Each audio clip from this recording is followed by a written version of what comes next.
بزينة الإيمان وجعلنا هداة مهتدين.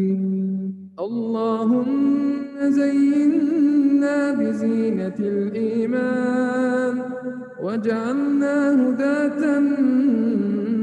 مهتدين. اللهم زينا بزينة الإيمان وجعلنا هداة مهتدين. اللهم إني أسألك الرضا بعد القضاء.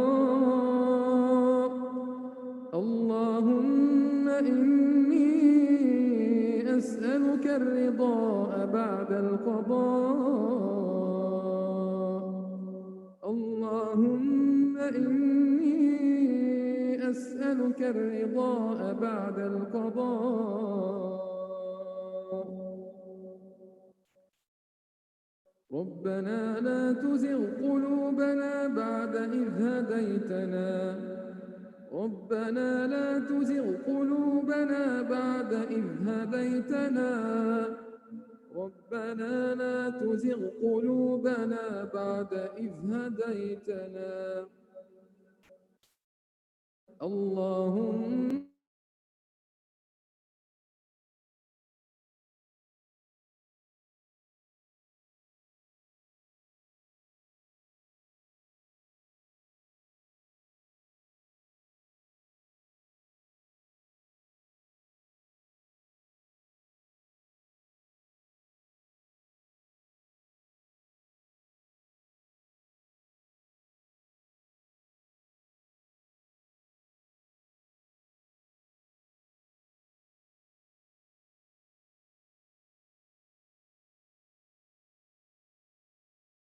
الله أكبر الله أكبر ولله الحمد.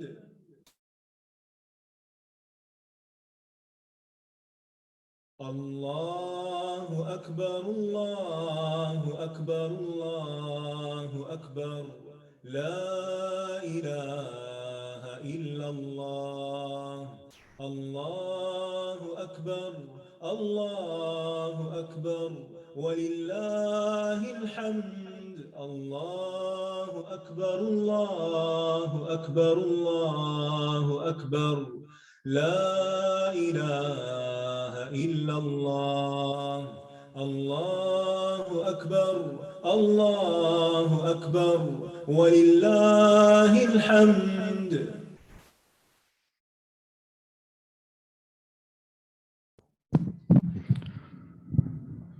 جی السلام علیکم ورحمۃ اللہ وبرکاتہ. جی الحمدللہ وحدہ والصلاة والسلام علی من لا نبی بعدہ. اما بعد فاعوذ باللہ من الشیطان الرجیم. بسم اللہ الرحمن الرحیم. الحمدللہ رب العالمین الرحمن الرحیم مالک یوم الدین.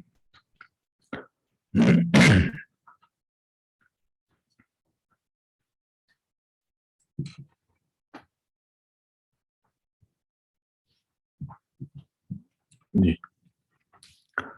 آج ہم انشاءاللہ اپنی اسی کتاب کا صفحہ نمبر 27 یہاں سے مطالعہ کریں گے، اور نیا چیپٹر ہے جس کا عنوان ہے ایمان باللہ. جو نبوات سمیات پڑھ نہیں لی، پڑھ رہے تھے، پڑھ لیے تھا. اچھا چلیے 26 سے نبوات اور سمعیات، اور پہلے اس سے ہم الہیات کا تھوڑا سا ایمان کے جو مشتملات ہیں ان کو پڑھ چکے ہیں. الہیات کو نبوات، یہ نبوت سے اس کا تعلق ہے، اور نبوت میں ہم سب جانتے ہیں کہ بیٹھے بیٹھے کوئی بندہ اپنی طرف سے اناؤنسمنٹ نہیں کر سکتا کہ میں اللہ کا نبی ہوں، بلکہ نبوت کے لیے اللہ تعالیٰ خود ہی منتخب کرتا ہے کسی کو، اور اس کا جو انتخاب ہے وہ بڑا، یعنی اللہ ہی جانتا ہے کہ یہ انتخاب میں کیوں کر رہا ہوں. یعنی انسانی جو انتخاب ہوتا ہے اس میں غلطیاں ہو سکتی ہیں، مگر اللہ تعالیٰ جب کسی کو نبی بناتا ہے، نبوت کا تاج اس کے سر پہ رکھتا ہے، اس کو منتخب کرتا ہے، تو ایک بات تو یہ یاد رکھیے کہ اللہ تعالیٰ کو یہ علم ہوتا ہے کہ مستقبل میں اس اللہ کے بندے نے جو ذمہ داریاں میں نبوت کی دوں گا، حالات کچھ بھی ہوں، کیسے بھی ہوں، اس نے ان ذمہ داریوں کو نبھانا ہے۔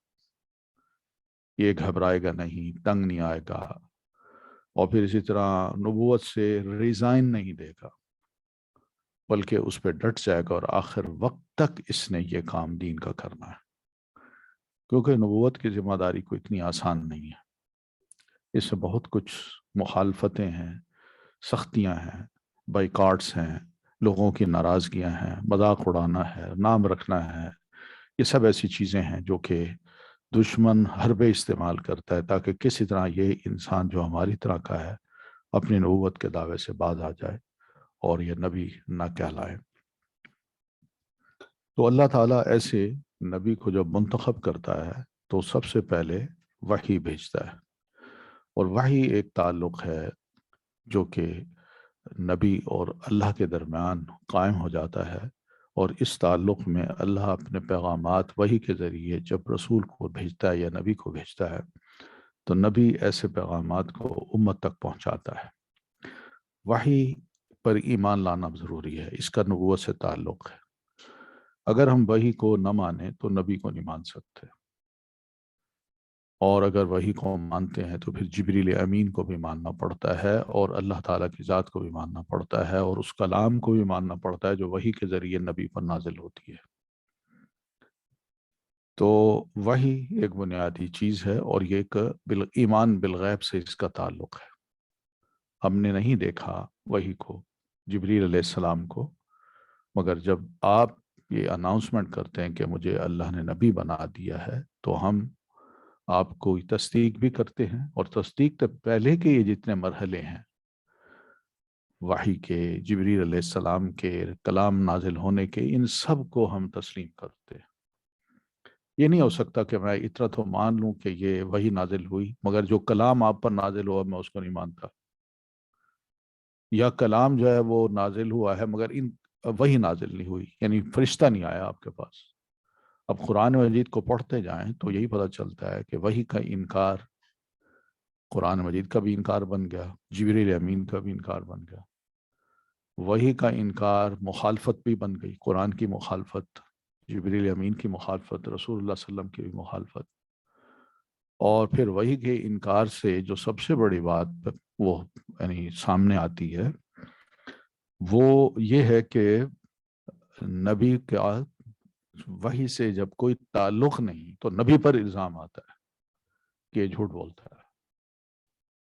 تو اس لیے قرآن مجید میں یہ جو تکذیب کے یا کذاب کے یا اس طرح کے جو لفظ غیروں نے آپ کے لیے استعمال کیے، اللہ تعالیٰ نے سب کا ذکر اس لیے کیا کہ ہم یہ یقین کر لیں کہ اگر ہم آپ کو رسول اللہ مانتے ہیں اور آپ سچے رسول ہیں تو پھر یہ بھی ماننا ہوگا کہ آپ پر وحی نازل ہوئی، اللہ کا کلام نازل ہوا، اور کلام نازل کرنے والے نزلہ بروح القدس، یا نزلہ کیا آتا ہے قرآن مجید میں؟ بروح الامین۔ تو ہم نے اس قرآن مجید کو تھوڑا تھوڑا روح الامین کے ذریعے آپ کے قلب اطہر پر نازل کیا۔ تو یہ بنیادی ایک چیز ہے، اور وحی ایک ایمان بالغیب سے اس کا تعلق ہے۔ تو اسی طرح نبی اور رسول، نبوت یہ نبی کہتے ہیں نبا سے ہے، نبا کا کیا مطلب ہے؟ خبر۔ تو نبی خبر دینے والا ہوتا ہے، وہ چند بنیادی خبریں جو نبی دیتا ہے وہ ایک تو یہ دیتا ہے کہ مجھ سے پہلے جو کتاب تم میں آئی ہے وہ برحق ہے، اس کو یاد کرو۔ وہ ایک ریمائنڈر، مسلسل ریمائنڈ کراتا ہے اپنی امت کو۔ اور نبی پھر یہ خبر بھی دیتا ہے کہ اس کتاب میں جو کچھ بھی ہے اس ایک ریمائنڈر کے طور پہ اس کتاب کا سبق جو ہے نا وہ اپنی قوم کو سکھاتا ہے جو بھول چکی ہوتی ہے۔ اس پر کوئی نئی شریعت نازل نہیں ہوتی، اس پر کوئی نئی کتاب نازل نہیں ہوتی، وہ پچھلی ہی کتاب کو تازہ کرنا چاہتا ہے دماغوں میں، دلوں میں اور عمل میں۔ پچھلے نبی کی، پچھلے رسول کی جو تعلیمات ہیں وہ ان کو پیش کرتا ہے۔ اور رسول جو ہے یہ مستقل ایک رسول ہوتا ہے جس پر شریعت نازل ہوتی ہے یا کتاب نازل ہوتی ہے، اور وہ اپنی امت کو، وہ جو بالکل شریعت سے جاہل ہوتی ہے یا قانون جو قوانین ہوتے ہیں جو اللہ تعالیٰ کے ان کو بالکل نہیں جانتی، تو وہی کے ذریعے یہ رسول قوانین ان کو دیتا ہے۔ کچھ اصول ہوتے ہیں زندگی گزارنے کے، اور کچھ پابندیاں ہیں جو انسان کو ان قوانین کی کرنا ہوتی ہے، جس کی وجہ سے اس رسول کو جو شریعت دی جاتی ہے وہ شریعت رسول کی زندگی تک، اور اس کے بعد اگر قوم گمراہ ہو جائے تو نبی اس کو زندہ کرتا رہتا ہے حتیٰ کہ پھر ایک اور رسول کو بھیجنے کی ضرورت پڑتی ہے۔ تو نبی صاحب شریعت نہیں ہوتا بلکہ شریعت کو فالو کرتا ہے، اور رسول جو ہے وہ صاحب شریعت ہوتا ہے، اس کے پاس کتاب ہوتی ہے، نئی شریعت ہوتی ہے، دین ایک ہوتا ہے، یہ یاد رکھیے۔ دین اور شریعت میں یہ فرق ہے کہ دین ہے ایمان کا نام، کہ ایک اللہ ہے، ان اعبدوا اللہ واتقوا۔ ہر نبی کو اللہ نے بھیجا تو ان کو یہی کہا کہ اللہ کی عبادت کرو، تو یہ دین ہے، اور ان میں ایمانیات سب داخل ہیں، جیسے ہم پڑھ چکے ہیں کہ ایمانیات میں جو بنیادی چیزیں ہیں وہ ایمان باللہ، ایمان بالرسول، ایمان بالملائکہ، ایمان بالکتب، اور ایمان بالیوم الآخر، اور ایمان بالقدر۔ یہ 6 چیزیں ہیں۔ تو نبی رسول ہونا تو وہ آ کے ان چند چیزوں کی یاد دہانی کراتا ہے اور ان کو کہتے ہیں اس پر ایمان لاؤ۔ تو یہ جو دین ہے اس کو کہا گیا ہے، یہ دین شروع سے ہی ایسا ہی چلتا چلا آ رہا ہے، یعنی آدم علیہ السلام سے لے کر نوح علیہ السلام تک، اور نوح علیہ السلام سے لے کر ہمارے نبی صلی اللہ علیہ وسلم تک، اور قیامت تک یہی دین ہے۔ ان اقیم الدین، دین کو قائم کرو، اس کی اقامت کے لیے کھڑے ہو جاؤ، تیار ہو جاؤ، یعنی لوگوں کو بتاؤ۔ لیکن شریعت جو ہے یہ اس دور کی جو قانونی ضرورت ہوتی ہے یا عملی ضرورت ہوتی ہے، چاہے وہ عبادت کی ہو یا معاملات کی ہو، تو وہ عملی ضرورت اللہ تعالیٰ اس شریعت کے ذریعے پوری کرتا ہے، اور جب تک نیا رسول نہیں آتا وہ شریعت وہی اس قوم میں یا اس امت میں رہتی ہے۔ اس لیے ہم یہی دیکھتے ہیں کہ ہم سے پہلے کی جو شریعت تھی سیدنا موسیٰ علیہ السلام کی اور حضرت عیسیٰ علیہ السلام کی، اس شریعت کو اگر دیکھا جائے تو یہ صرف بنو اسرائیل کے لیے تھی، محدود تھی، اور انہی کے لیے مناسب تھی۔ تو ان کو جو عبادات کے طریقے بتائے گئے، یہ جو نمازیں بتائی گئیں، آپ کو بتایا نا کتنی نمازیں تھیں؟ 2۔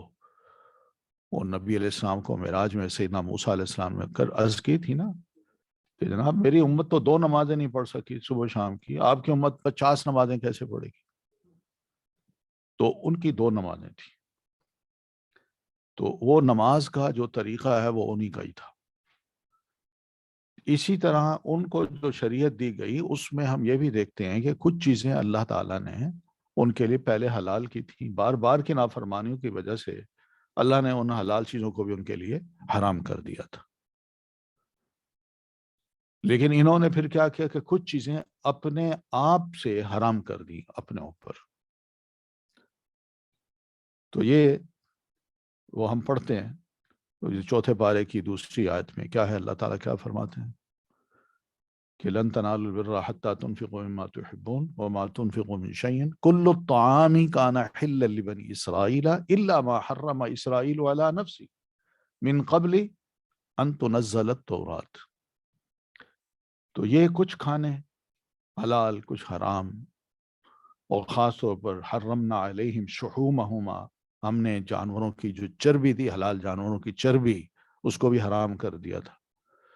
تو اس طرح کی بہت سی باتیں ہم پڑھیں گے کہ ان کو اللہ تعالیٰ نے بار بار کی نافرمانی کی وجہ سے کچھ ان کو شریعت ایسی دی جس کو انہوں نے بڑا سخت سمجھا، اس کو بھی ایک طرف کیا تو اللہ تعالیٰ نے اور ان پر سختی کی، تو وہ سختی میں آئے اور اسی وجہ سے اللہ فرماتے ہیں ثم قست قلوبکم من بعد ذلک.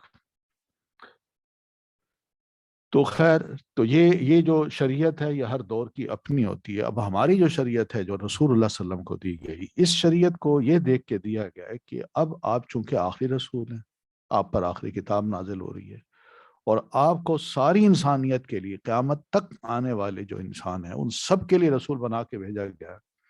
لہذا ایک کمپریہنسو سی صورت شریعت دی جائے جو آج کے دور میں بھی، جب قرآن اتر رہا تھا اس وقت بھی آپ زندہ تھے، حیات تھے اس وقت بھی، اور آپ کی وفات کے بعد قیامت تک آنے والے جو انسان ہیں ان کی دنیا میں جو ایک بندہ بن کے رہنے کی جو زندگی کا طریقہ ہے وہ ایسی شریعت میں دے دیا جائے جو کبھی بھی رد و بدل اس میں نہ ہو اور نہ ضرورت پیش آئے. تو یہ وہ شریعت ہے جو کہ ہمیں دی گئی، اور اس شریعت کے بارے میں یاد رکھیے کہ اس میں رد و بدل معمولی سا بھی نہیں ہو سکتا. ہمیں اجازت نہیں ہے کہ ہم حرام کو حلال کریں یا حلال کو حرام کریں. ہمیں اس بات کی بھی اجازت نہیں ہے کہ ہم ایک ایسی چیز جس کو اللہ نے جائز کہی میں اس کو ناجائز کہہ دوں، یا اللہ نے اس کو ناجائز کہا تو میں اس کو جائز کہہ دوں. اور یہ بھی اجازت نہیں ہے کہ جو شریعت نے اپنی لیمٹس ہمیں دی ہیں ہم اس میں کسی قسم کا اضافہ کریں، اس کی بھی اجازت نہیں ہے. یعنی جو عبادات اللہ نے بتائی ہیں بس کرنی ہوئی، رسول اللہ صلی اللہ علیہ وسلم نے کر کے دکھائی ہیں بس وہی، اس کے علاوہ اپنی طرف سے مزید عبادات کر لینا اس کی اجازت نہیں ہے. تو یہ سب ایسی چیزیں ہیں جو کہ ہم سب کے لیے شریعت کہلاتی ہیں، اور اسی شریعت میں کسی قسم کا رد و بدل کرنے کی کسی کو اجازت نہیں ہے، چاہے کیسے ہی حالات بن جائیں، زمانہ کیسے ہی تبدیل ہو جائے. ٹھیک ہے نا، یہ اجازت نہیں ہوگی. اب اسی کو آپ ذرا تھوڑا سا غور کریں نا. سود کو حرام قرار دیا نا اللہ تعالیٰ نے. اب یہ فتویٰ دینا کہ ایک مکان آپ لے سکتے ہیں، نہیں ویسے سوچنے کی بات ہے، ہمیں سوچنے کی بات ہے. حالات کیسے بھی ہوں ہمیں اس بات کی اجازت نہیں ہے کہ ہم ایک مکان لینے کے لیے حرام کام میں پڑیں اور باقی کاموں میں نہ پڑیں. اگر ایک کی اجازت دے رہے ہیں تو پھر باقی کی بھی دے دیجیے. صاف کہہ دیجیے یہ غیر شرعی مسئلہ ہے جو میں آپ کو بتا دوں، مگر اس کو شریعت نہ بنا، اس کی اجازت نہیں ہے. تو یہ وہ چیز ہے جس کو ہم نے دیکھنا ہے نبوات میں، کہ ہم نبی صلی اللہ علیہ وسلم پر جو ایمان لاتے ہیں تو اس نبوت کا جو ایمان ہے وہ کس قسم کا ہے. تو وہ ساری بحثیں پھر نبوات میں ہی شامل ہوتی ہیں. پھر اسی طرح امتی ہیں ہم، رسول ہے. پھر امتیوں کے کچھ لیولز ہیں، جو رسول کے ساتھ رہے ان کا ساتھ دیا وہ مسلم مومن، اور جو ان کے بعد ہیں وہ تابعی، اور جو ان کے بعد ہیں وہ تبع تابعی، اور ان کے بعد جو ہیں وہ مسلمان، وہ صالحین. یہ درجات جو ہے نا اللہ تعالیٰ نے خود بنایا ہے، صحابہ کرام کو نام دیا والسابقون السابقون والسابقون الاولون. پھر اسی طرح یہ فرمایا والذین اتبعوہم بإحسان، کہ جو صحابہ کرام کے بعد جن لوگوں نے صحابہ کرام کو اور اللہ کے رسول کو فالو کیا بڑے اچھے طریقے سے، اللہ ان سے بھی خوش ہے. تو یہ بعد کے جو لوگ ہیں وہ سب تابعی کہلاتے ہیں. ہاں یہ افضلیت تابعین کرام کو اس لیے حاصل ہوئی کہ چونکہ انہوں نے صحابہ کرام کو دیکھا، انہی سے سب کچھ سیکھا، اور بہت ہی وہ خیر القرون کے لوگ تھے. آپ نے فرمایا نا خیر القرون قرنی ثم الذین یلونہم ثم الذین یلونہم. تو یہ وہ خیر القرون کے لوگ تھے، صحابہ ہوں یا بعد کی تابعین ہوں. تو یہ تین نسلیں جو ہیں یہ بہترین نسل ہے، اور اس کے بعد کے جو لوگ ہیں وہ مومن ہیں. ان کو یہ سب امتی ہیں. ان امتیوں میں یہ بھی درجہ ہم نے طے کرنا ہے کہ کیا کوئی امتی صحابی کے بغیر صحابی کی طرح ہو سکتا ہے؟ کیا اس کا درجہ پا سکتا ہے؟ نہیں پا سکتا، سوال ہی پیدا نہیں ہوتا. آپ فرماتے ہیں کہ تم میں کوئی شخص اگر احد پہاڑ جتنا آدھا سونا، آدھا پہاڑ وزن جتنا آدھا سونا بھی اللہ کی راہ میں خرچ کر دے۔ میرے صحابی نے اپنے دور میں ایک چھوٹی سی شے بھی اگر اللہ کی راہ میں دی ہے، کبھی بھی وہ اس سارے انفاق کا مقابلہ صحابی کے دیے ہوئے سے نہیں کر سکتا۔ ایک وقت تھا، وہ وقت بالکل مختلف ہے آج سے۔ تو بہرحال ان کی قربانیاں، ان کی سختی کو برداشت کرنا، ان کا اس دین پر قائم رہنا، اس وجہ سے ان کے بڑے درجات ہیں۔ پھر آپ آگے چلیں تو صحابہ کرام کے اپنے درجے ہیں، کچھ انصار ہیں، کچھ مہاجرین ہیں، اور کچھ السابقون الاولون ہیں، اور کچھ ان کے بعد والے ہیں، کچھ فتح مکہ کے مسلمان ہیں، کچھ صلح حدیبیہ کے موقع پر مسلمان ہوتے ہیں، اور کچھ رسول اللہ صلی اللہ علیہ وسلم کی وفات کے بعد مسلمان ہوتے ہیں۔ بے شک زندہ تھے، آپ کو ملے، مگر مسلمان نہیں ہو گئے، آپ کی وفات کے بعد مسلمان ہوئے۔ ان کو مخضرم کہا جاتا ہے، مخضرم صحابہ، میم خا ضاد را میم، مخضرم۔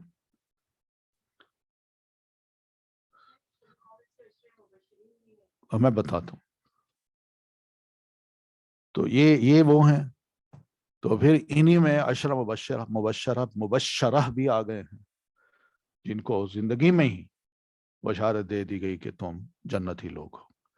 پھر ان میں چاروں خلفائے راشدین خاص طور پر، پھر چاروں کے درجات ہیں۔ سب سے پہلا درجہ جو ہے، سب سے اونچا اس امت میں ابو بکر صدیق کا ہے، پھر سیدنا عمر کا ہے، پھر سیدنا عثمان کا ہے، پھر سیدنا علی کا ہے۔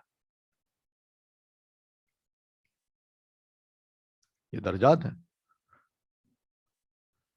یہ ٹھیک ہے کہ نبی علیہ السلام نے سیدنا عثمان رضی اللہ تعالیٰ عنہ کو اپنی 2 بیٹیاں دی، اور سیدنا علی کو 1 بیٹی دی، وہ ذو النورین کہلائے۔ یہ سیدنا علی رضی اللہ تعالیٰ عنہ سیدہ فاطمہ کے شوہر، اور سیدہ فاطمہ سیدۃ النساء کہلائیں، اور پھر ان کے دونوں بیٹے سیدہ شباب اہل الجنہ، حسن اور حسین جنت کے جو نوجوان ہیں ان کے لیڈر ہوں گے۔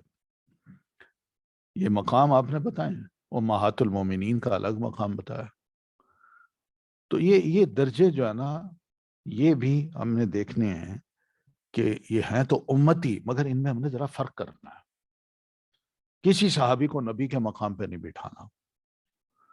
جب کسی صحابی کو نہیں بٹھا سکتے تو پھر کسی امتی کو، چاہے وہ کتنا ہی نیک کیوں نہ ہو، کتنا ہی بڑا عالم ہی کیوں نہ ہو، امام ہو، فقیہ ہو، محدث ہو، مفسر ہو، مجتہد ہو، اس کو کبھی بھی نبی کے مقام کے برابر نہیں لا سکتے۔ یہ فرق کرنا ہم نے، اور یہ بڑا ضروری ہے۔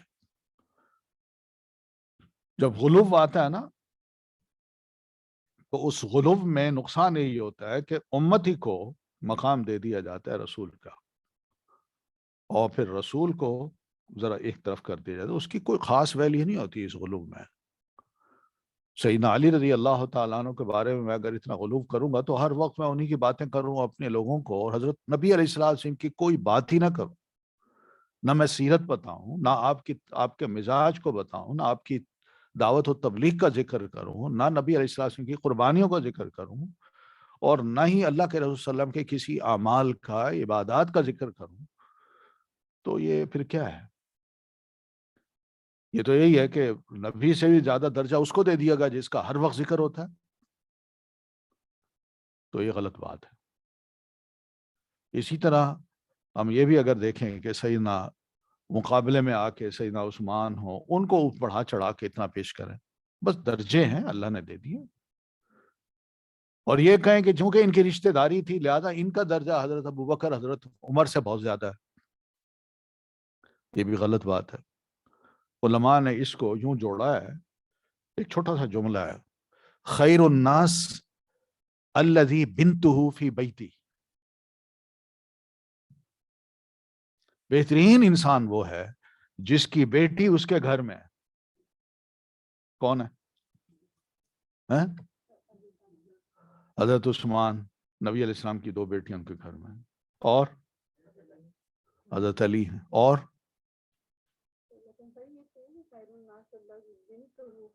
فی بیتی ہی، یہ بھی دیکھیں نا، ام المومنین سید عائشہ کس کی بیٹی ہیں؟ تو وہ خیر الناس نہیں ہے؟ بہترین انسانوں میں، مسلمانوں میں بہترین لوگ وہ ہیں جس کی بیٹی اس کے گھر میں ہے۔ اب حضرت ابو بکر ہیں، ان کی بیٹی کس کے گھر میں ہے؟ حضرت عمر ہیں، ان کی بیٹی کس کے گھر میں؟ یہ وہ بات ہے، سب کو جمع کر دیا۔ اس لیے ہم کسی کو بھی یہ نہیں کر سکتے، ڈی گریڈ نہیں کر، اور نہیں جی ان کا کوئی تعلق ہی نہیں تھا نبی علیہ السلام سے۔ اس کو بھی تو دیکھیں نا، ایک تو بیٹی دینا ہوتا ہے اور ایک بیٹی لینا ہوتا ہے۔ تو جو لی ہے نبی علیہ الصلوۃ والتسلیم نے، کیا اس کا کوئی مقام نہیں ہے؟ اس کے والد کا کوئی مقام نہیں ہے؟ پھر اسی طرح ام حبیبہ، ان کی، وہ کس کی بیٹی ہیں؟ ابو سفیان کی ہے نا۔ ابو سفیان بھی بہترین انسان بن گئے، مسلمان تھے اور اسلام پر ہی ان کی وفات ہوئی۔ تو یہ جو چھوٹا سا مقول، جو بات جو ہے نا سینگ، یا چھوٹا سا جملہ، بس یہ یاد ہو، دونوں کے رشتوں کو جوڑ دیں، جو آپ کے ساتھ جڑا ہوا ہے اور آپ جس کے ساتھ رشتوں میں جڑے ہوئے ہیں وہ بہترین انسان ہے۔ خیر الناس الذی بنتہ فی بیتہ، ہی کا اشارہ چاروں کی طرف ہے، بنتہ کا بھی اشارہ چاروں کی طرف ہے۔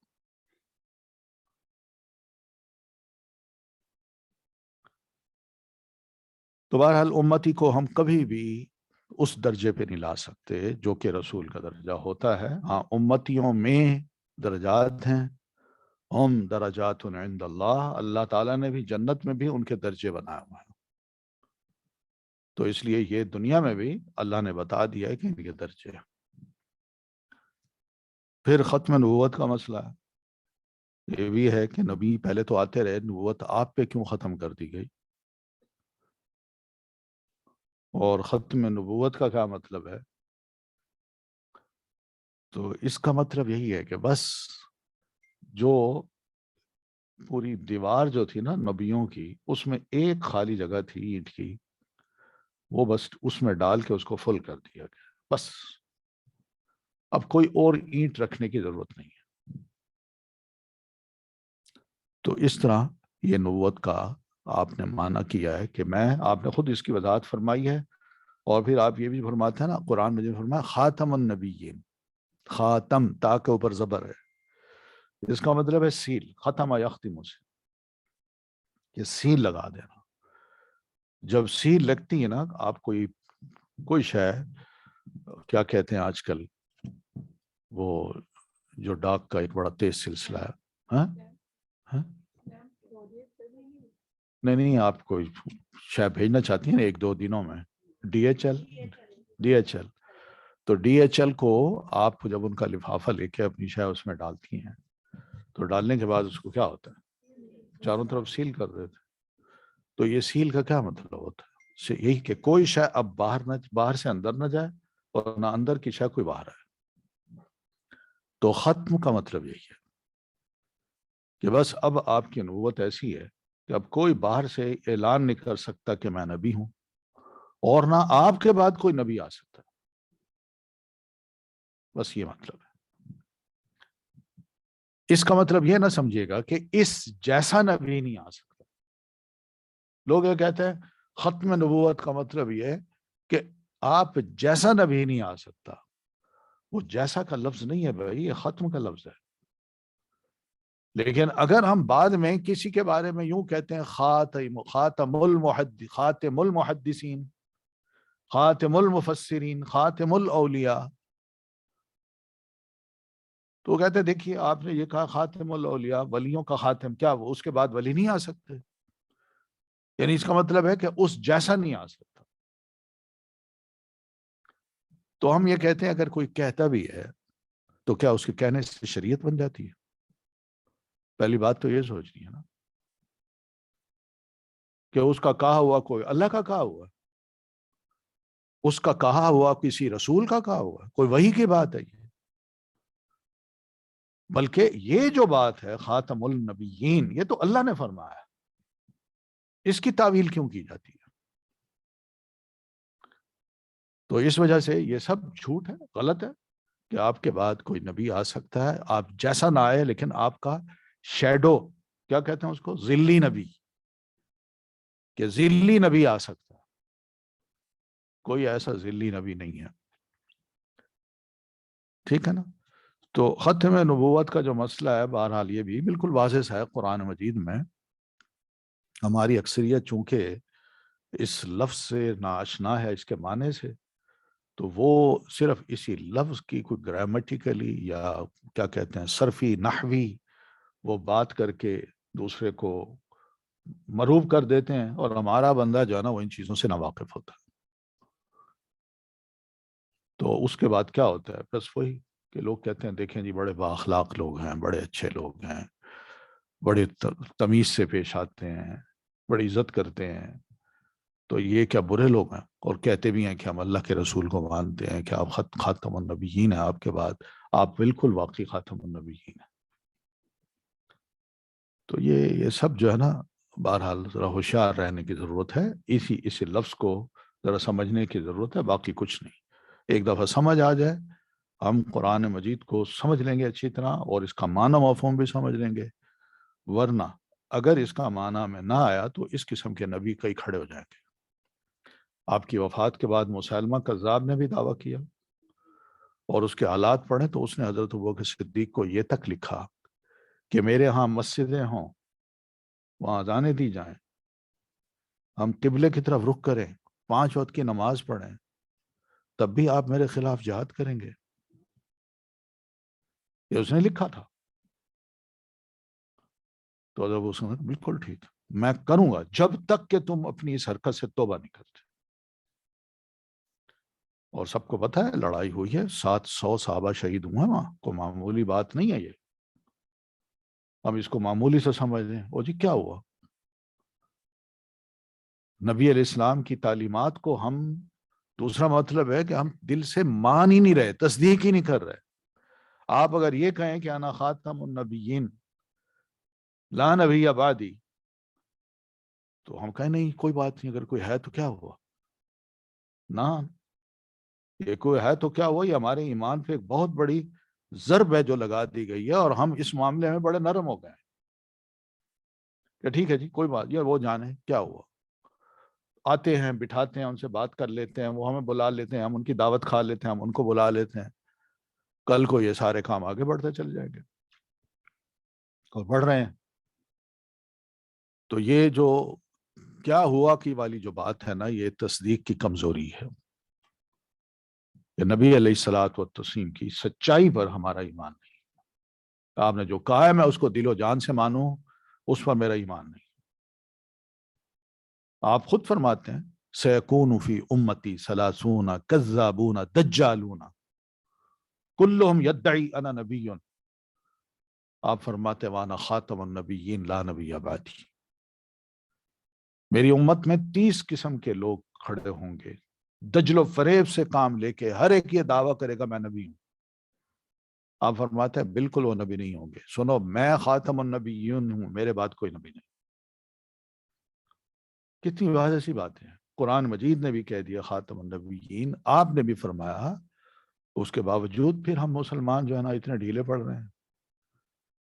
دوسرا یہ ہے کہ مقابلہ کیجئے، آپ اللہ کے نبی رسول ہیں. یہ بندہ جو یہ کہتا ہے میں نبی ہوں، اس کی نبوت کو دیکھیے، اور اس کے اعمال کو دیکھیے، اور اس کی گفتگو کو دیکھیے، اس کی کتابوں کو دیکھیے. نبی کا جو اخلاق ہوتا ہے وہ سارے موجود لوگ ہوں یا بعد کے لوگ ہوں ان سے کہیں اوپر ہوتا ہے، انتہا پہ ہوتا ہے، بلند ہوتا ہے. مگر یہاں گالیاں ہیں، گلوچ ہیں، اپنے غیروں کے لیے، اپنوں کے لیے بھی اور غیروں کے لیے بھی. آپ پڑھیں، تحریریں پڑھیں، اس میں بد دعائیں ہیں، گند.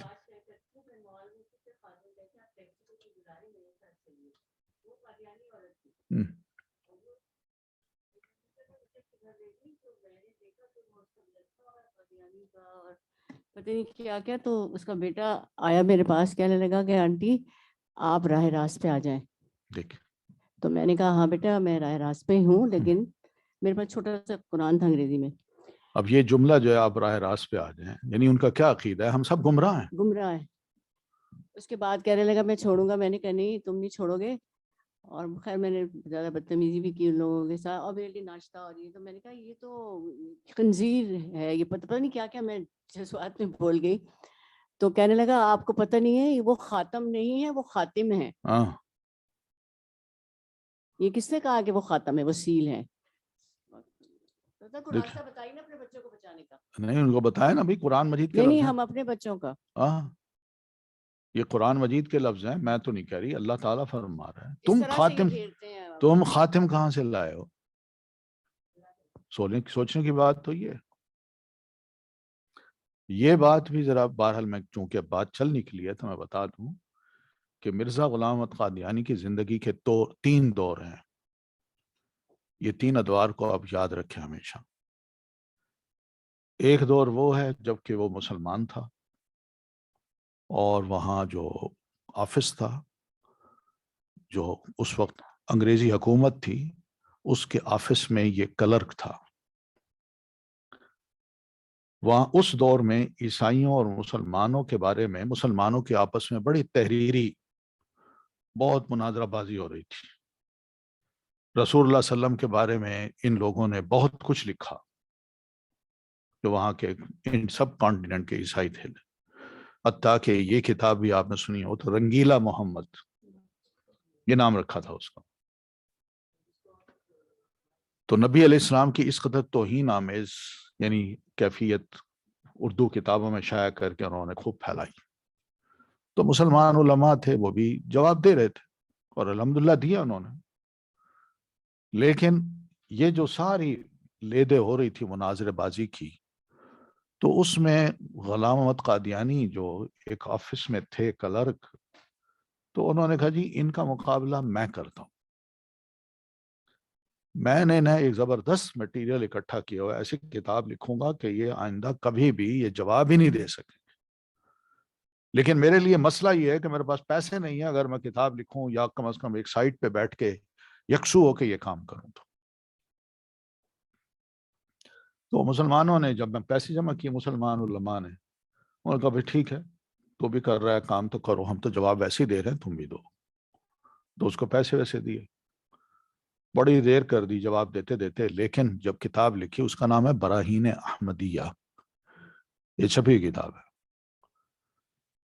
وہ کتاب جب لکھی تو اس کا نہ سر تھا نہ پیر تھا. اس کا اگر ایک پیج بھی پڑھ لیں تو آپ کو کچھ سمجھ نہیں آئے گی کہ کیا لکھا ہے اس نے. بڑی مایوسی ہوئی، بہت مایوسی ہوئی. لیکن یہ دور اس کا تھا کہ چھوٹی چھوٹی کتابیں لکھ کے، چھوٹے چھوٹے پمفلیٹ لکھ کے وہ شائع کرتا، اور اس کی ساری ہیلپ مسلمان کر رہے تھے. جب دیکھا کہ اب کچھ میں معروف ہو گیا ہوں، اب اس نے اگلا سٹیپ اٹھایا. یہ اس کا دوسرا دور ہے. اس دور کا اس کا بڑا اہم پہلو یہ ہے کہ اس نے یہ کہا کہ میں مسیح موعود ہوں. وہ عیسیٰ علیہ السلام جنہوں نے آسمان سے نازل ہونا ہے قرب قیامت کے نزدیک، وہ میں ہوں. تو کہا گیا کہ وہ حضرت عیسیٰ علیہ السلام نے بھی آنا ہے. وہ کہتے وہ فوت ہو گئے ہیں، ان کی قبر کشمیر میں ہے، قبر بھی بنا دی. وہ نہیں آ سکتے، وہ میں ہوں، وہ تو فوت ہو چکے ہیں. یہ اس نے باتیں شروع کی. مسلمان علماء نے سمجھایا کہ بھئی یہ کیا باتیں کر رہے ہو، کس نے تمہیں کہا ہے؟ قرآن مجید میں واضح ہے کہ اللہ تعالیٰ فرمان، نبی علیہ السلام کے ارشادات ہیں، قرآن مجید میں بھی اس کے اشارے دیے گئے ہیں. وَإِن مِّنْ أَهْلِ الْكِتَابِ إِلَّا لَيُؤْمِنَنَّ بِهِ قَبْلَ مَوْتِهِ، کہ حضرت عیسیٰ علیہ السلام کی موت سے پہلے کوئی بھی کتابی نہیں ہوگا جو حضرت عیسیٰ علیہ السلام پر ایمان نہیں لائے گا کہ اللہ کے رسول ہے، اللہ کے بیٹے نہیں ہیں. تو قبل موت ہی کا مطلب ان کی موت سے پہلے. تو ابھی تو موت ہوئی نہیں ان کو، وہ تو اوپر چڑھ گئے. قرآن مجید میں یہ کہا گیا وَمَا قَتَلُوهُ مَا صَلَبُوهُ، نہ انہوں نے اس کو قتل کیا ہے، نہ حضرت عیسیٰ علیہ السلام کو صلیب پہ چڑھایا، بلکہ کیا کیا ہے، وَلَٰكِن شُبِّهَ لَهُمْ، ان کو تو ایک اشتباہ سا ہو گیا. بَلْ رَفَعَهُ اللَّهُ إِلَيْهِ، بلکہ اللہ تعالیٰ نے حضرت عیسیٰ علیہ السلام کو اپنی طرف اٹھا لیا. یہ اتنی بات تھی، سمجھایا اس کو. اب اس نے بل رفعہ اللہ الیہ کا معنی بھی بدلنے کی کوشش کی، اور سیدنا عیسیٰ علیہ السلام کے بارے میں یہ کہنا شروع کر دیے کہ وہ تو فوت ہو گئے، ان کی تو بات ہی نہ کیجیے. تو اب رفعہ اللہ الیہ کا مطلب وہ یہ کرتے ہیں کہ ان کا درجہ بڑھا دیا. اب وہ رفع کی بات کرتے ہیں. رفع کا مطلب ہوتا ہے اونچا اٹھانا، جیسے رفع الیدین ہے کہ ہاتھوں کو دونوں کو اونچا اٹھانا. تو اسی طرح رفع کا مطلب یہ. لیکن ان کو اب گرامیٹیکلی اگر ہم مسلمان ذرا تھوڑے سے آگاہ ہوں تو پھر پتہ چلتا ہے رفع الا کا جب الا اس کے ساتھ صلہ آ جاتا ہے تو اس کا پھر مطلب یہ ہوتا ہے کہ اس کو بلند کرنا، اس کو وجود سمیت اٹھانا. تو وہ کہتے ہیں نہیں، اس کا مطلب ان کا درجہ بلند کیا. کیا بھائی بات یہ ہو رہی ہے، اس جگہ کو دیکھیں، بلکہ کہ بات جوز اور کرسچن کی آپس میں یہ ہے، ایک کہہ رہے ہیں ہم نے قتل کر دیا، دوسرے کہہ رہے ہیں ہم نے سولی پہ چڑھا دیا. اس میں درجہ بڑھانے کی بات کہاں آ گئی؟ درجہ تو پہلے ہی بڑھا ہوا تھا. غور کریں نا، وہ تو پہلے ہی اللہ کے نبی تھے، رسول تھے، ان کا درجہ پہلے ہی بڑھا ہوا تھا. کیا درجہ بڑھایا پھر اللہ تعالیٰ؟ تو الیہ کا کیا مطلب ہوگا کہ اپنی طرف، وہ بھی بول.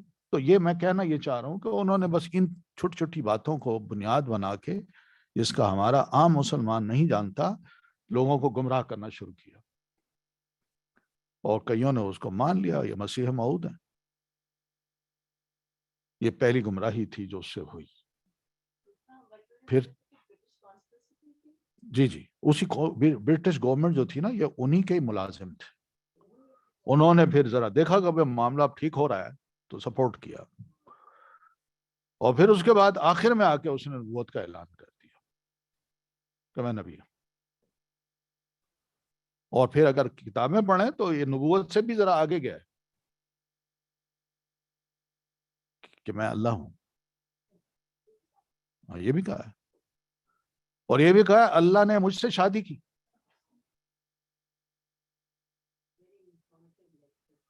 یعنی اندازہ کریں، یہ اس کی باتیں ہیں جو کتابوں میں اس کی لکھی ہوئی ہیں، اور الحمدللہ ہمارے پاس کتابیں ہیں ایسی جو ایک ایک پیج کو ظاہر کرتی ہیں، صفحہ نمبر لکھا ہوا ہے، پیراگراف نمبر لکھا ہوا ہے کہ اس کتاب میں اس نے یہ باتیں لکھی ہیں. اور کتابیں بھی لائبریری میں اگر یہ باہر نکالے نا، کتابیں موجود ہیں. تو اس کے یہ 3 ادوار جو ہیں، ان 3 ادوار کو اگر سامنے رکھیں تو میں آپ کو جو بتاؤں بات، کیوں میں نے واضح کی یہ بات، یہ جب ہم مسلمانوں سے ملتے ہیں نا تو پہلے دور کی اس کے چھوٹے چھوٹے پمفلٹ ہیں نا، وہ پیش کر دیتے ہیں. کہتے ہیں دیکھیں یہ مرزا صاحب کی کتابیں ہیں، اس میں کون سا کفر ہے، کون سی غلط باتیں لکھی ہیں. پھر وہ کہتے ہیں دیکھیں یہ سب مولوی جو ہے نا ہمارے پیچھے پڑے ہوئے ہیں، ہمیں گمراہ کہتے ہیں. اور ہمارا بندہ جو پڑھا لکھا ہے سمجھدار، وہ ان چیزوں کو دیکھ کے کہتا ہے یار واقعی یہ بڑے برے لوگ ہیں. یہ جو مسلمان ہیں، مولوی ہیں، اہل سنت ہیں، دوسرے ہیں، یہ سب گندے لوگ ہیں، یہ سب غلط لوگ ہیں، یہ صحیح ہے. پھر وہ جب قابو کر لیا اس طرح، پھر ان کو بلایا اور آہستہ آہستہ آہستہ آہستہ پہلے مسیح موعود پہ لے آیا اور پھر اس کے بعد نبوت پہ لے آیا. یہ طریقہ ہے ان کا. دعوت کا طریقہ دھوکے کا طریقہ ہے.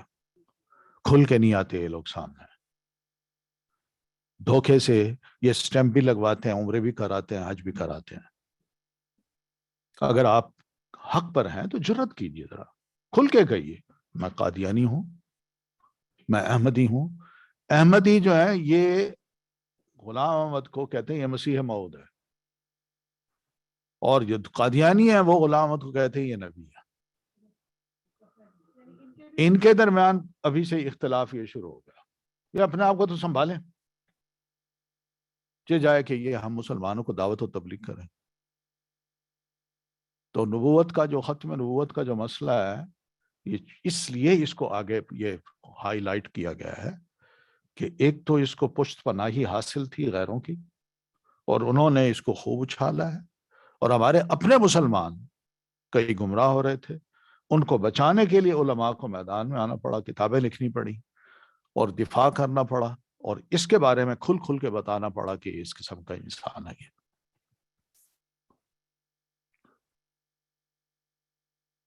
تو یہ بڑے عجیب و غریب کام تھے اس کے، جو دعوے کرتا تھا وہ سب غلط. میری اپنی کزن ہے، میری کزن، ان کی شادی ہوئی ہے ایک ایسی ماں کے بیٹے کے ساتھ جس کے بارے میں مرزا غلام احمد قادیانی نے بڑے دعوے کیے تھے. وہ ابھی بن بیاہی تھی، شادی نہیں ہوئی تھی ان کی ابھی. تو مرزا غلام احمد قادیانی نے بڑے دعوے کیے تھے، بڑی پیشین گوئیاں اس کے بارے میں کی تھی.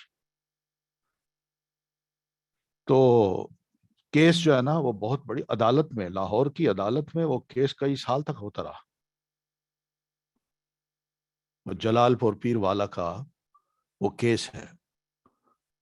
تو بہرحال اس نے اس خاتون کے بارے میں جو اپنے لوگوں کو کہا، اکسایا، یہ کیا وہ کیا. والد نے کیا کیا، یہ شادی کر دی ایک طالب علم سے جو کہ مدرسے میں دین پڑھتے تھے. والد بہت بڑا ماشاءاللہ زمیندار تھا. شادی ہو گئی تو اس سے جو بیٹا ہوا وہ ماشاءاللہ ابھی تک حیات ہیں. اور یہ میری کزن کی شادی ان سے ہوئی ہے، میرے چچا جان کی جو بیٹی تھی ان سے ہوئی ہے. تو میں نے ان سے خود بیٹھ کے یہ ساری سٹوری سنی. پھر وہ کتاب پبلشڈ ہے، وہ کتابیں میں نے حاصل کی. تو وہ کیس پڑھنے کا ہے کہ کس طرح اس کے جھوٹے ہونے کا اور دھوکہ دینے کا اور لوگوں کی آنکھوں میں دھول جھونکنے کا اور جو پشت بنائی ہے پیچھے سے وہ کس کی ہے، وہ سب کا پتہ چل جاتا ہے کہ یہ بندہ کتنا، کیا کہا جائے اس کو. بس یہ ایسا انسان تھا. تو یہاں ادھر ویسٹ میں ایسے جتنے بھی مسلمانوں کے جو فرقے ہیں نا جن کے اندر سارے غلط عقائد ہیں، ان کو میڈیا کوریج بہت زیادہ دیتا ہے اور ان کو یہاں پہ بہت زیادہ پروٹیکشن حاصل ہے. اسی وجہ سے وہ بہت زیادہ آزادی کے ساتھ اپنے سارے غلط کام کر رہے ہوتے ہیں اور بہت بڑی تعداد مسلمان جو صحیح العقیدہ مسلمانوں کے بچے ہیں ابھی مسجد بن رہی ہے سر، احمدیوں کی بہت بڑی اور بہت چندہ اکٹھا ہو رہا ہے. دیکھیں نبی صلی اللہ علیہ وسلم نے یہ فرقے بننے مسلمانوں کے اندر کے جو فرقے ہیں نا، اس کی تو آپ نے پہلے ہی بات کر دی تھی، اپنی حیات طیبہ میں کر دی تھی کہ ستکون فی امتی، کہ میری امت میں 73 فرقے ہوں گے. یہودیوں میں 71 تھے، کرسچن میں 72، اور میری امت ایک قدم آگے بڑھ جائے گی.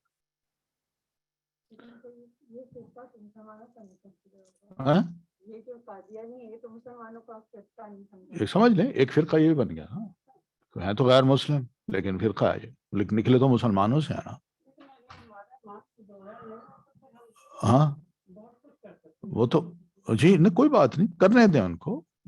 سب نے مرنا ہے بھائی، اللہ کی عدالت میں پہنچنا ہے. تھوڑے سا وقت ہے، کیا کرنا ہے، کیا کر لیں گے. تو بہت بڑی فتح ہے. اصل تو مسئلہ آگے کا ہے، وہاں تو پیش ہونا ہے نا.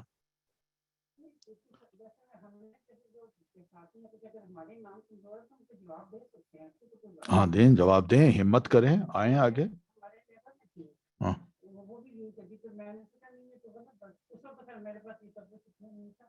یہ مجھے پتا تھا کہ میں نہیں ہے نہیں تمہاری، کہتی تمہیں پتا، میں کہ ہاں ہمیں پتا کہ نبی تمہیں معافی نبی ہے، قرآن پاک میں لکھا ہوا. تو وہ میرے ساتھ جاتی تھی دیکھتا تو اس نے میرے ساتھ جانا چھوڑ دیا. اس کو اس کا غصہ آیا کہ پھر ایک دن بلایا سب کو قرآن پاک میں دین کی سب کو اس نے ڈفرنٹ قرآن تھا کہ جو گیا وہ واپس آ کر انہوں نے بتایا کہ ان کا قرآن سورہ رحمان پڑھتے وہ پتہ چلا کہ غلط ترجمے غلط.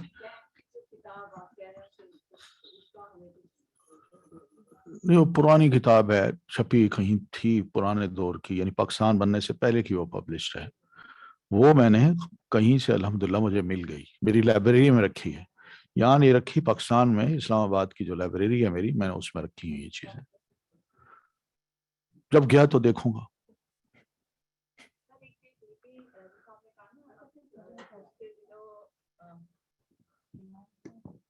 پچھلے دنوں میری ایک یوتھ میں سے کسی سے بات ہوئی تو انہوں نے کہا کہ ان کی مسجد میں یہ آ کے ان کی بھی نماز ہوتی ہے اور وہ بہت اچھے سے ان کے ساتھ ملے اس بچے کے ساتھ اور آ کے اس کے ساتھ ان کے ساتھ بات بھی کی.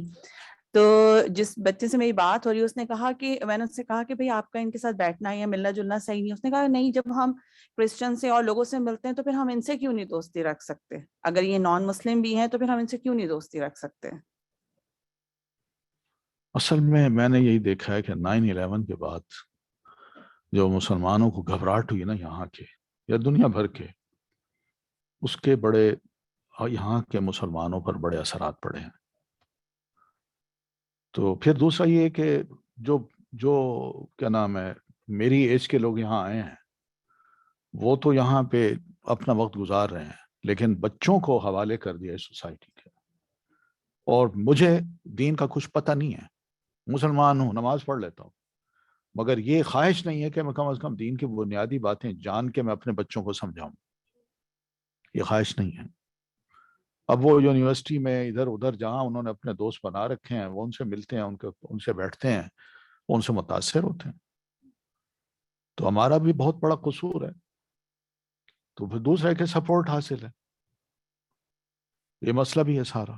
کیونکہ سر ڈاؤن ٹاؤن میں جہاں یونیورسٹی کی بات کریں، اس یونیورسٹی میں ایک وقت میں جو ہے وہ ہماری نماز ہوتی ہے اور دوسرے وقت میں ان کی جماعت ہوتی ہے، اس طرح سے. تو وہ غلطی سے اس بچے نے وہ جماعت جوائن کر لی تھی، بعد میں اس کو پتہ چلا کہ نہیں یہ تو ہماری نہیں ہے. لیکن انہوں نے اکثر 90% لڑکے ایسے ہی ہوں گے جو مسلمان ہوں گے لیکن دوسری جماعت کا سن کے چلے جاتے ہوں گے، چلیں بھی جا کے نماز پڑھ لوں گا.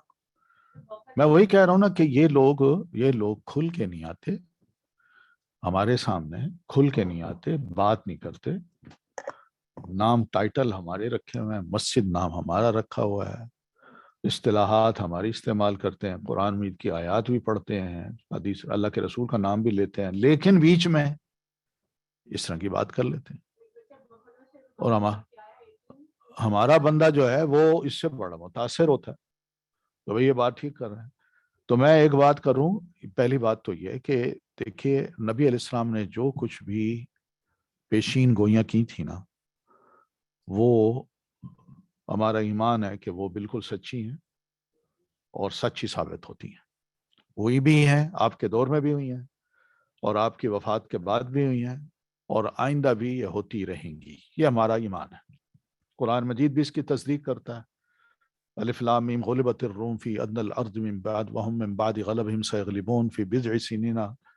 یہ جو ساری آیتیں ہیں ابتدائی، تو اس میں پتہ چلتا ہے کہ آپ نے مکہ میں ہی پیشین گوئی دی تھی قرآن مجید کے ذریعے سے. اور جب جنگ بدر ہوئی تو عین اس دن وهم من بعد غلبهم سیغلبون، عین اس دن اللہ فرماتے ہیں وَيَوْمَئِذٍ يَفْرَحُ الْمُؤْمِنُونَ بِنَصْرِ اللَّهِ. اس دن پھر مسلمان بڑے خوش ہوں گے. وہ کیسے خوش ہوئے؟ ادھر لڑائی ہوئی دونوں کی، وہاں پر اہل کتاب جیت گئے اور جو ایرانی تھے وہ ہار گئے. اور ادھر لڑائی ہوئی بدر میں، مسلمان جیت گئے اور دوسرے ہار گئے. تو مسلمانوں کے لیے ڈبل خوشی کا موقع تھا. ایک اس کا جو ہار، جیسے ہمارے ہاں ٹیمیں ہوتی ہیں نا، میں اس ٹیم کے ساتھ ہوں، اس ٹیم کے ساتھ. تو مسلمان اس دور میں یہی کہتے تھے چلیں اہل کتاب زیادہ بہتر ہے، کم از کم مشرکوں سے تو بہتر ہے نا. تو اس لیے ان کے حق میں وہ جاتے تھے وہ. تو اس دن الحمدللہ مسلمانوں نے مشرکوں کو یہاں شکست دی اور انہوں نے مشرکوں کو وہاں شکست دی. تو مسلمانوں کو ڈبل خوشی ہوئی. یہ پیشین گوئی ہے جو قرآن مجید نے کی، نبی علیہ السلام نے کی اور دنیا نے دیکھی، بالکل صحیح ایسا ہوا. اور بھی کئی پیشین گوئیاں ہیں جو اللہ تعالیٰ نے فرمائی ہیں. تو نبی کے صداقت کی ایک دلیل اس کی سچی پیشین گوئیاں ہوتی ہیں. مرزا غلام احمد قادیانی نے جب یہ محسوس کیا کہ مسلم علماء میں بہت سے علماء جو نامور علماء ہیں یہ پبلک کو میرے خلاف اکساتے ہیں، میرے خلاف بتاتے ہیں یہ جھوٹا ہے، سب غلط باتیں اس کی. تو اس نے تحریروں کو پڑھ کے، ان کی تقریروں کو سن کے، جو خود بھی کرتا تھا، بہت کرتا تھا، اس کی تقریریں یا اس کے اپنے حواریوں کی جو تقریریں ہیں ان میں جو زبان استعمال کی جاتی تھی وہ ہمارے مسلم علماء نے استعمال نہیں کی. اور جو اس نے اپنی تحریروں میں جس طرح کی غلط زبان استعمال کی ہے ہمارے مسلم علماء نے نہیں کی. پتہ نہیں کیا کچھ کہا ہے کہ جو مجھے نہیں مانتا وہ حرام کی اولاد ہے. اب کیا بتاؤں، کیا پڑھنے تو صحیح، ننگی گالیاں دی ہیں اس نے. یعنی یہ زبان ہوتی ہے.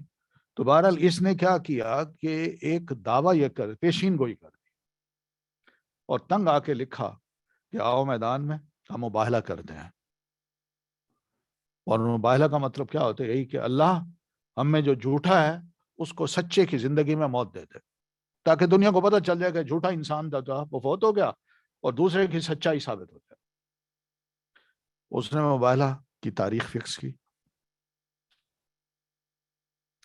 آئے علماء، انہوں نے میدان میں کھڑے ہو کے یہ دعا کی کہ اللہ ہم میں جو جھوٹا ہے اس کو سچے کی زندگی میں موت دے دے. اور یہ دعا کر دی اور چلے گئے. اب دیکھیے وہ بھی مانتا ہے اس کو کہ باقی ہم نے بد دعا کی ہے، مباہلہ کیا ہے. اور ان کا جو الفضل نام کا جو ایک میگزین تھا ہفتہ وار یا پتہ نہیں ماہانہ نکلتا تھا، تو اس میں یہ پورا اشتہار بھی ہے اور بد دعاؤں کا ذکر بھی ہے، اور اپنی پبلک کو آگاہ کرنے کے لیے ساری کمنٹری جو ہے نا وہ لکھی گئی تھی. اب یہ شخص بیمار ہوتا ہے، 1909 غالباً ہے، بیمار ہوتا ہے، گھر میں اس کا علاج مال جا رہا ہے، اور بیمار بھی ایسا کہ پیٹ خراب لوز ہو گیا، قابو میں بھی نہیں آ رہا تھا، اور یہ بار بار واش روم میں آ جا رہا ہے، اور واش روم میں ہی اس کی ڈیتھ ہوئی. اور بیگم اس کی اندر گئی، اس کو دیکھا کہ تو ختم ہو چکا ہے، آوازیں دی، وہ آئے اٹھا کے باہر لائے. اور اس کا ذکر بھی ان کے اپنے لوگوں نے اپنی تحریروں میں کیا ہے. ان کی تحریر اپنی تحریروں میں کیا ہے. اور پھر اس کے بعد یہ ایک عالم نے لکھا جو دعا کرنے والے تھے، انہوں نے کہا کہ اللہ کے رسول کی حدیث ہے کہ نبی جہاں فوت ہوتا ہے اس کو وہیں دفن کیا جاتا ہے. النبی یدفن حیث یموت، نبی جہاں فوت ہوتا ہے اس کو وہیں دفن کیا جاتا ہے. سمجھ گئے نا معنی اس کا؟ کہ اس کو یہیں دفن کریں، اس کی جگہ یہی ہے. یعنی موت جو ہے نا اس کی جس مقام پہ ہوئی، یہ موت بھی بڑی عبرتناک تھی اہل اسلام کے لیے، کہ وہ واقعی ہر بندہ یہ یقین کر سکتا تھا کہ یہ جھوٹا انسان ہے، اس نے جیسے کہا ویسے ہی فوت ہوا. اور پھر اس کے بعد بد دعا جو کی، یہ سب سے پہلے مرا. اور جو دوسرے علماء تھے وہ اللہ تعالیٰ نے ان کو زندگی دی. حتیٰ کہ ایک عالم ہے جو امرتسر سے پارٹیشن کے وقت امرتسر سے نکلے، سرگودا آئے اور 1 سال وہاں رہے، بزرگ تھے. 1 سال کے بعد وہ وہاں فوت ہوئے اور سرگودا میں ان کی قبر ہے. یہ بھی اس میں شامل تھے. اور اس نے بار بار کہا کہ تمہاری وجہ سے مجھے بڑی تکلیف پہنچی ہے. ان کو بھی خاص طور پر کہا کہ تم بھی آؤ دعا بد دعا کے لیے، مباہلہ کرتے ہیں. مباہلہ ہوا، یہ 1909 میں فوت ہوا اور 1948 میں فوت ہوا. تو جو کاذب تھا وہ سچے کی زندگی میں فوت ہو گیا. اس سے بڑا اور کیا بات ہو سکتی، کیا دلائل ہو سکتے ہیں؟ آج یہی ہے کہ آج ٹی وی پہ بیٹھے یہ جب بیٹھ کے باتیں کرتے ہیں، جو سیرت رسول کے پہلو اللہ تعالیٰ نے قرآن مجید میں اللہ کے رسول کے لیے بیان کیے ہیں، وہ اٹھا کے اپنے اس نبی پر چشمہ کرتے ہیں کہ آپ کی یہ عادت مبارکہ تھی، آپ کی یہ تھی، آپ کی یہ تھی، آپ کی یہ تھی. یعنی نبی علیہ السلام کی جو سیرت کے پہلو وہ سارے فٹ کرتے ہیں اس پہ، یہ بھی ایسے تھے، یہ بھی ایسے تھے. یہ قرآن مجید میں پیشین گوئی کی گئی تھی آپ کی، کہاں کی گئی ہے؟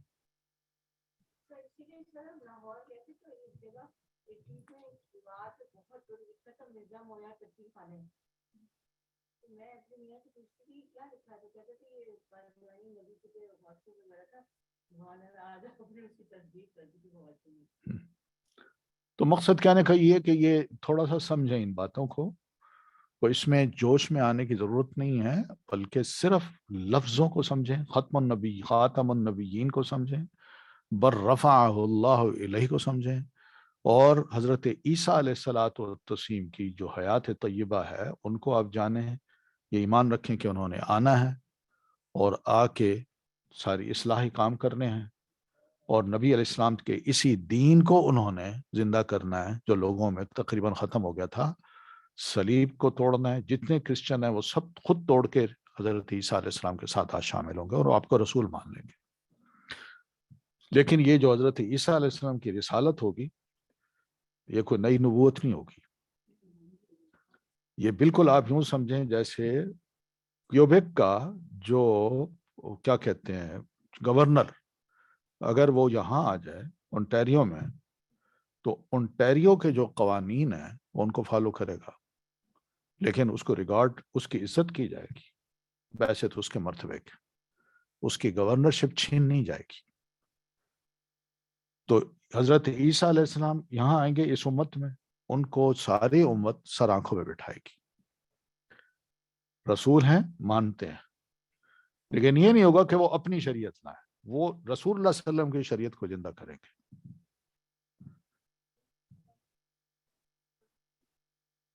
جی دینکم، بالکل۔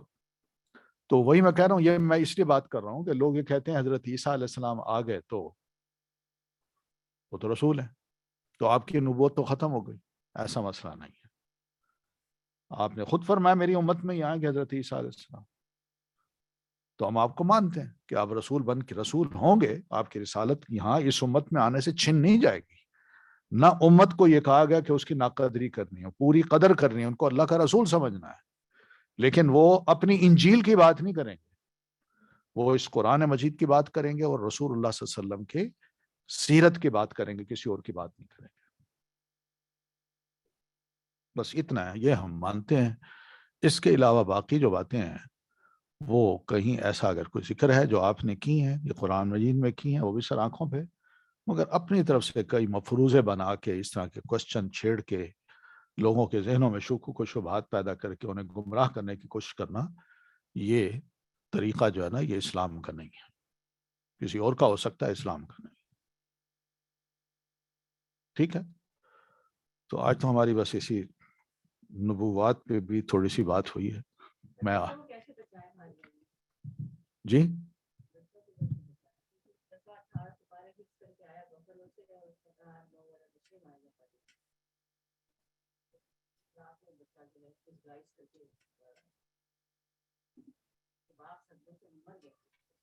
بس اللہ تعالیٰ ہی ہے دلوں کے موڑ، نہیں یہ مسئلہ نہیں ہے، جانے دیں اس کو پتہ چل جائے گا کہ یہ لوگ کیسے ہیں، پتہ چل جائے گا، بچہ ہے ابھی، اس کو ہوش نہیں ہے، جب سمجھ آئے گی تو آنکھیں کھلیں گی اس کی۔ بس اس کو اتنا بتائیں کہ پڑھتے رہو، تم دین پڑھتے رہو، اچھا کر رہے ہو، پڑھتے رہو، وہ پڑھے گا، ایک وقت اس کا آئے گا، آنکھیں کھلیں گی کہ بھئی یہ کیا مسئلہ ہے۔ ٹھیک ہے جناب، جزاکم اللہ خیرن، سبحانک اللہم و بحمدک، اشہد ان لا الہ الا انت، استغفرک و اتوب الیک۔ السلام علیکم ورحمۃ اللہ وبرکاتہ۔